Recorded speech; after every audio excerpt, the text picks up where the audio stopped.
किसान को पैदावार चाहिए, चीनी मिल वालों को चीनी की मात्रा ज़्यादा चाहिए। किसान कह रहा है कि डॉक्टर साहब मेरे को 10 क्विंटल ज़्यादा पैदावार मिल रही है 1 बीघा में, तो आप ये बताइए कि मैं क्यों नहीं लगाऊं इसको। जब चीनी की मात्रा इतनी बढ़ गई देश में, तो ये लगा है सरकार को कि ये जाएगी कहाँ चीनी। तो जितने भी मेजर अवार्ड है कृषि के अंदर, वो सभी अवार्ड मेरे को मिले हैं। तो बड़ा एक किसान, बिहार के किसान ने मेरे को बताया, उसको मैं अपना सबसे बड़ा अवार्ड मानता हूँ। गन्ना एक ऐसी फसल है जिसने किसानों को वो मुकाम दिलाया जिसके बल पर कहें तो हरियाणा, यूपी और पंजाब में किसान अच्छी कमाई करने लगे। यूपी की तो मुख्य नकदी फसल है। अगर गन्ना क्रांति के जनक की बात की जाए तो उसमें सबसे बड़ा नाम बक्सीराम यादव जी का आता है। हमारे साथ में बक्सीराम यादव जी हैं, जिनको गन्ना क्रांति के लिए पद्मश्री से भी सम्मानित किया जा चुका है। तो आज हम उनसे कुछ ऐसे पहलुओं पर बात करेंगे कि कैसे गन्ना क्रांति के क्षेत्र में उन्होंने काम किया, और जो एक इनकी सबसे सफल वैरायटी है 0238, उस वैरायटी के जरिए कैसे एक नया गन्ना के क्षेत्र में इतिहास लिखा गया। पहले तो नमस्कार। नमस्कार। आप सर ये बताएं कि किस तरीके से ये वैरायटी का उद्भव हुआ, और इस वैरायटी के जरिए जो आपने एक नई इबारत लिखी गन्ने के क्षेत्र में, वो कैसे मतलब पॉसिबल हो पाई। मैं बेसिकली प्लांट ब्रीडर हूँ। मेरा काम ही ये है कि गन्ने में काम करता हूँ, तो गन्ने की नई प्रजातियों का विकास करना। तो तब जब मैंने काम शुरू किया था करनाल सेंटर पे, जो कि गन्ना प्रजनन संस्थान का क्षेत्रीय केंद्र है करनाल, हरियाणा में, तो उस टाइम मुख्य समस्या थी कि अगेती वैरायटी का अभाव था, और जो भी अगेती प्रजातियां थी उसके अंदर पैदावार कम होती थी। अब किसान को पैदावार चाहिए, चीनी मिल वालों को चीनी की मात्रा ज़्यादा चाहिए, और ये दोनों चीज़ें गन्ने के अंदर उल्टी तरह से जुड़ी हुई है। यानी कि एक को बढ़ाएंगे, मान लीजिए पैदावार को बढ़ाएंगे तो शुगर रिकवरी कम हो जाएगी, शुगर रिकवरी को बढ़ाएंगे जो कि अगेती वैरायटियों में होती है, तो पैदावार कम हो जाएगी। जब ऐसा अनुभव किया कि यहाँ किसानों को और चीनी मिल को दोनों को फ़ायदा होने जैसी कोई प्रजाति निकालनी चाहिए, तो मैंने बहुत अध्ययन किया था। जब शुरू में मैंने कोयम्बटूर के अंदर ज्वाइन किया था 86 में, तो उस अध्ययन से मेरे को पता चला कि ये संभव है, ऐसी प्रजाति निकालना संभव है जिसको एक साथ दोनों गुणों को बढ़ाया जा सकता है, यानी पैदावार और रिकवरी दोनों चीज़ को बढ़ाया जा सकता है। तो उसी के ऊपर मैंने काम किया और मेरे को सफलता मिली। उसमें बहुत सी प्रजातियां है ऐसी जो जिसके अंदर की पैदावार भी ज़्यादा है और चीनी की मात्रा भी ज़्यादा है। एक ही साल के अंदर 3 प्रजातियाँ रिलीज की थी। तीनों जब किसानों को दी गई तो किसान को सबसे अच्छी CO0238 प्रजाति लगी, क्योंकि उसकी पैदावार सबसे ज़्यादा थी, और इसीलिए उसका क्षेत्रफल जो है तेज़ी से बढ़ा। उसके साथ साथ चीनी की मात्रा भी उसमें ज़्यादा थी, तो दोनों को फ़ायदा दिखाई दे रहा था। चीनी मिल वालों को भी फ़ायदा दिखाई दे रहा था और किसानों को भी फ़ायदा था, जिससे कि उसका क्षेत्रफल जो है तेज़ी से बढ़ा।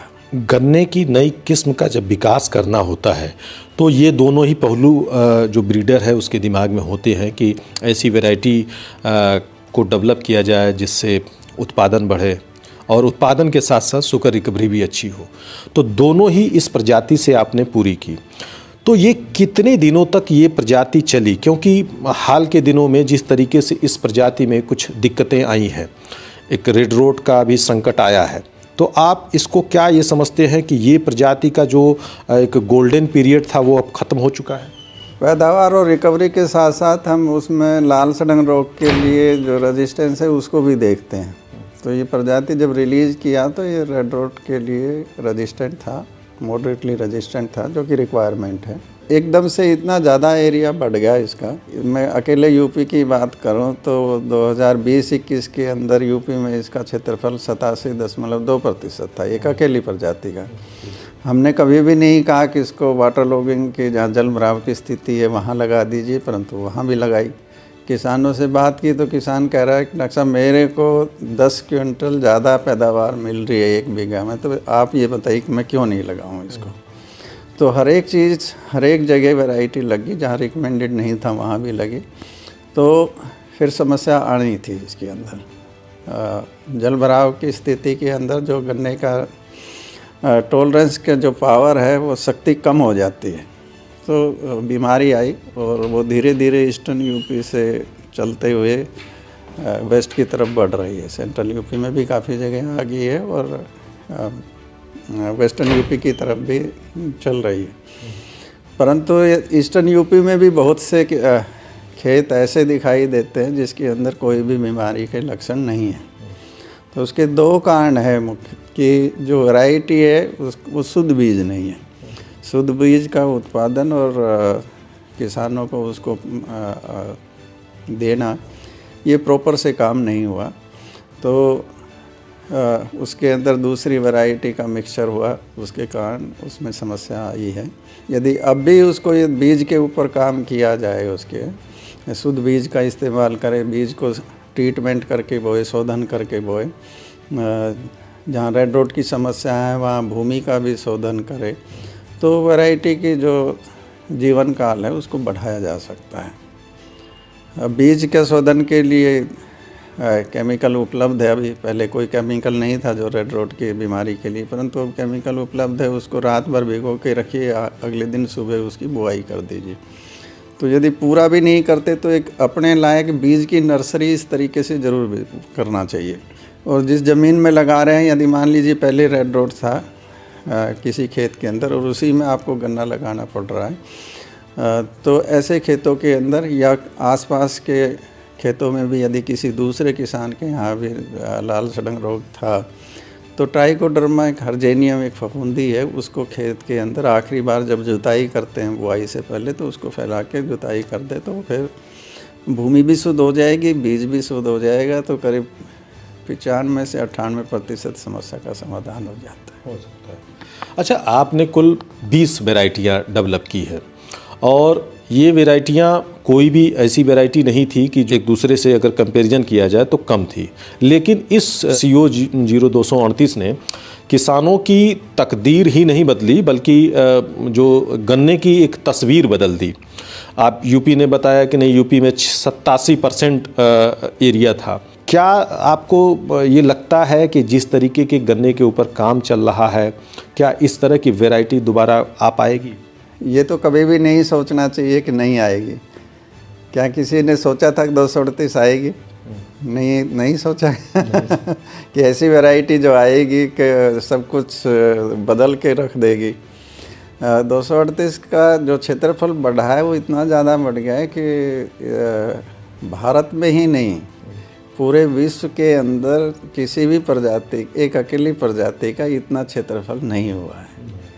तो करीब 275-280 मिलियन हेक्टेयर एरिया इस प्रजाति, अकेली प्रजाति का है, जो कि एक विश्व रिकॉर्ड कह सकते हैं। मेरा अच्छा भला मैं लिटरेचर पढ़ा है, कभी भी इतना एरिया किसी भी एक प्रजाति का नहीं रहा है। यदि इंडिया की बात करें तो करीब 55% जो क्षेत्रफल है गन्ने का अकेली इस प्रजाति का था। मगर एक दौर ऐसा भी था कि गन्ने के लिए लोग, जो किसान था वो साउथ की तरफ देखता था, लेकिन आपकी इस प्रजाति ने, आपके जो अलग अलग तरह के रिसर्च ने मतलब उत्तर की तरफ देखने को मजबूर कर दिया। ये एक बहुत बड़ा उपलब्धि है इस प्रजाति की, क्योंकि हमेशा जब भी गन्ने की बात होती थी तो साउथ की तरफ देखते थे, साउथ में महाराष्ट्र की तरफ देखते थे, क्योंकि रिकवरी जो थी वो महाराष्ट्र में सबसे ज़्यादा थी। यील्ड जो थी वो तमिलनाडु में सबसे ज़्यादा है, अब भी ज़्यादा है तमिलनाडु में। तो सभी लोग सोचते थे कि वहाँ की वैरायटी लाके इधर टेस्ट करने की कोशिश करते थे, परंतु जब ये वैरायटी आई तो वो नज़रिया बदल दिया। साउथ के लोग नॉर्थ की तरफ देखने लगे, क्या बदलाव है। इवन साउथ ही नहीं, जो साउथ एशियन कंट्रीज़ है, दूसरे कंट्रीज़ है, उन लोगों को भी बहुत अचंभा हुआ कि ये क्या बदला, यूपी में ऐसा क्या कर दिया, क्योंकि यूपी मेजर राज्य है गन्ने के लिए। तो इतने बड़े राज्य के अंदर जब बदलाव आया है और वो भी इतना ज़्यादा बदलाव आया है तो सबको सोचने पे मजबूर कर दिया। बहुत सी जगह से टीम आई यूपी के अंदर देखने के लिए कि क्या हुआ है, क्या किस कारण ये बदलाव हुआ है। साउथ इंडिया के लोग आके यहाँ देख के गए हैं। तो एक टेक्नोलॉजी ने, एक वैरायटी ने इतना बड़ा बदलाव किया है कि नज़रिया बदल दिया है। साउथ के लोग नॉर्थ की तरफ देखने लगे हैं। गवर्नमेंट की पॉलिसी को चेंज कर दिया है, क्योंकि पहले जो है सिरे से इथेनॉल बनाने के बारे में तो कोई सोच ही नहीं सकता था। बी हैवी को भी गवर्नमेंट परमिट नहीं कर रही थी, जो कि इंडस्ट्री की डिमांड थी काफ़ी दिनों से कम बी हैवी को परमिट कर दिया जाए। परंतु जब चीनी की मात्रा इतनी बढ़ गई देश में तो ये लगा सरकार को कि ये जाएगी कहाँ चीनी। तो फिर पॉलिसी डिसीजन लिया कि सीधा सिरे उसको जूस को भी इथेनॉल में कन्वर्ट करने की परमिशन दी और बी हैवी मोलेसिस को भी इथेनॉल में कन्वर्ट करने की दिया। तो ये एक बहुत बड़ा इस वैरायटी का कंट्रीब्यूशन है, बहुत बड़ा। अच्छा, पद्मश्री सर मिला। पद्मश्री मिलने के पीछे भी इस वैरायटी का ही सबसे बड़ा योगदान है। तो जब पद्मश्री के लिए आपका नाम चयनित हुआ और वो क्षण कैसा रहा जब पद्मश्री मिला, और जब आपको वहाँ बुलाया गया और इस प्रजाति के बारे में भी फिर एक बताया जाता है कि इससे इतने किसानों की आपने तकदीर बदली। देखिए, यदि इन 5 राज्यों की मैं बात करता हूँ, हरियाणा, पंजाब, उत्तराखंड, यूपी, बिहार, तो इसके अंदर जो औसत पैदावार में बढ़ोतरी हुई है वो करीब 22 टन प्रति हेक्टेयर की औसत पैदावार बढ़ी है। और यदि शुगर रिकवरी की बात करें तो करीब 2.5% शुगर रिकवरी बढ़ी, जो कि एक बहुत बड़ी फिगर है। और 5 साल का मैंने एनालिसिस किया था 2014 से लेके 14-15 से लेके 19-20 तक। उसके अंदर इस प्रजाति के कारण जो किसानों को और चीनी मिलों को अतिरिक्त लाभ हुआ है वो 67,010 करोड़ रुपए का अतिरिक्त लाभ हुआ है इस अकेली प्रजाति से किसानों को। तो अचीवमेंट तो था और सभी लोग कहते थे, इवन किसान, मैं कहीं जाता था तो किसान भी पूछते थे कि डॉक्टर साहब आपको कुछ मिला भी है या नहीं मिला है इस प्रजाति के बदले में। मेरे से ज़्यादा चिंतित किसान रहते थे। परंतु बहुत से अवार्ड मिले मेरे को, जितने भी मेजर अवार्ड है कृषि के अंदर वो सभी अवार्ड मेरे को मिले हैं। और पद्मश्री मिलना एक बहुत ही बड़ी उपलब्धि मानता हूँ मैं, और मेरे को इस लायक समझा उसके लिए मैं सरकार का धन्यवाद करता हूँ। आज जब आप किसानों के बीच जाते हैं तो किसानों का आपके प्रति किस तरह का रिस्पेक्ट होता है? क्योंकि इस प्रजाति ने बहुत से किसानों को, जो उतनी कमाई नहीं करते थे, लेकिन आज कह दीजिए तो बहुत से किसान करोड़पति भी हो गए। हर एक क्षेत्र के अंदर बहुत बदलाव आया है। यदि और जो बदलाव था, यदि हम बिहार की तरफ से शुरू करें तो बहुत ज़्यादा है। ईस्टर्न यूपी में फिर थोड़ा सा जैसे जैसे मतलब पहले एक उनकी आर्थिक स्थिति थी उसी के हिसाब से यदि वेस्ट की तरफ आए तो वो ऑलरेडी संपन्न थे। परंतु ईस्टर्न यूपी और बिहार में जो पैदावार बढ़ी है और जिसका लाभ हुआ है, वहाँ के किसान बहुत खुश रहते थे। जब भी पता चलता था कि मैं उस प्रजाति का जनक हूँ, कभी जाता हूँ मैं, या तो किसान बताएंगे डॉक्टर साहब ये जो पक्का मकान आप देख रहे हैं ना ये उस वैरायटी की देन है, या ये जो ट्रैक्टर मैंने ख़रीदा है ये उस वैरायटी की देन है।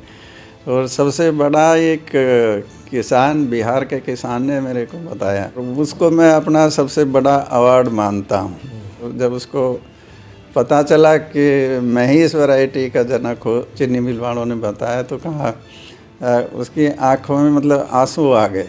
उन्होंने कहा कि मेरा बेटा जो है उसको बहुत बीमार था, उसकी रीढ़ की हड्डी में कोई समस्या थी, बिस्तर में पड़ा रहता था और मेरे पास पैसा नहीं था उसका ऑपरेशन कराने के लिए।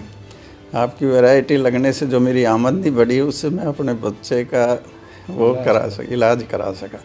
तो इससे बड़ा अवार्ड मैं नहीं समझता कि कोई है। जब किसान किसान है वो रिकॉग्नाइज करते हैं आपके काम को और पहचानते हैं उसके नाम से, तो मेरे हिसाब से वो सबसे बड़ा अवार्ड है। तो ये थे डॉक्टर बक्सीराम यादव जी, जिन्होंने किसान की तकदीर ही नहीं बदली बल्कि गन्ने की तस्वीर ही बदल दी।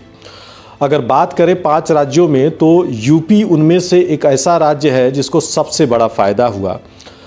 इन्होंने बताया कि किस तरीके से जब पद्मश्री उनको मिला तो उनको एक खुशी मिली, क्योंकि उसके पहले भी बहुत सारे अवार्ड मिल चुके थे। लेकिन सबसे बड़ी बात है कि उनकी एक वैरायटी CO 238 की वजह से इन सरकारों को और किसान को करीब 67,000 करोड़ रुपए का फ़ायदा हुआ। ये एक बहुत बड़ा फ़ायदा होता है। इससे बहुत से किसानों की तकदीर यहाँ तक बदली कि उनके बच्चों की पढ़ाई हुई और वो एक अच्छे मुकाम तक पहुँचे।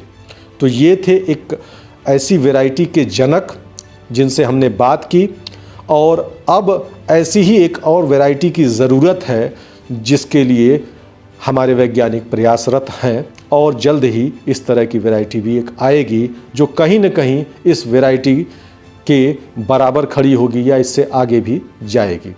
धर्मेंद्र सिंह, किसान तक, लखनऊ। अगर ये वीडियो आपको पसंद आया है तो इसे लाइक जरूर करें। अगर चैनल अभी तक सब्सक्राइब नहीं किया है तो कर लें, और नोटिफिकेशन पाने के लिए बेल आइकन भी दबा दें।